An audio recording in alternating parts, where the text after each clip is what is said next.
नमस्कार। ओडिशा सरकार SC ST और पछुआ वर्ग कल्याण विभाग अतिरिक्त खर्च दाबी को मंजूर कर ओडिशा विधानसभा रे जेनटा कि हमर आदिवासी छात्र छात्री माने जेन माने विद्या अध्ययन करछन से मन कर लागी इटा गोटे खुशीर खबर। देखुन आज धरित्री पेपर रे आइछि आज 7 डिसेंबर रविवार दिनटा देखुन लेखा होइछे 2025-26 आर्थिक वर्ष रे अनुसूचित जनजाति छात्र छात्री मानक मैट्रिक विद्यावृत्ति लागि अतिरिक्त 138.39 कोटी जेनटा कि व्यय बराद होइछि विधानसभा रे देखि नेबे इटा एवं मैट्रिक परवर्ती विद्यावृत्ति पई अतिरिक्त 8 कोटी टंकार अतिरिक्त व्यय प्रस्ताव रहिछि।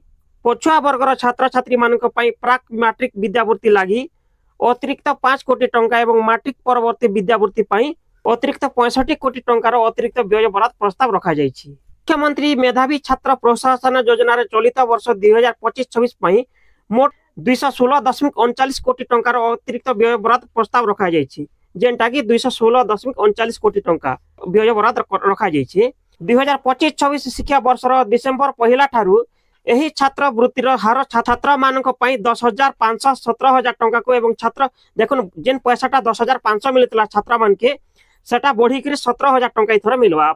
हमर आदिवासी छात्र छात्री मान के 17,000 लेखा मिलवा, छात्र को भी मिलवा 17,000, छात्री की भी मिलवा 17,000।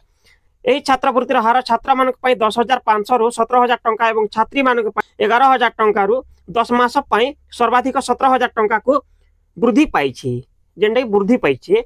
अनुसूचित जनजाति और अनुसूचित जनजाति संप्रदाय छात्री छात्र मानक पई शिक्षा सुविधा लागि अतिथि शिक्षकों को पारिश्रमिक देव पई अतिरिक्त 2 कोटी टंका 2 कोटी 30 लाख टंका व्यय बराद निमंते प्रस्ताव रही बोली मंत्री नित्यानंद गंडा कहते। शनिवार विधानसभा अनुसूचित जनजाति उन्नयन एवं संख्या लघु पछुआ वर्ग कल्याण विभाग अतिरिक्त खर्च दाबी आलोचना पर यह गृह में मंजूरी मिली।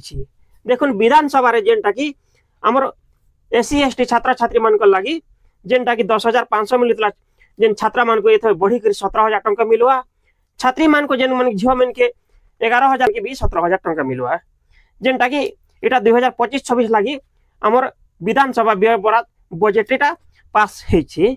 वीडियो जदि आपण मान के पसंद आस्थे आमर वीडियो के लाइक कमेंट शेयर करूँ, आमर चैनल सब्सक्राइब करूँ। धन्यवाद, नमस्कार।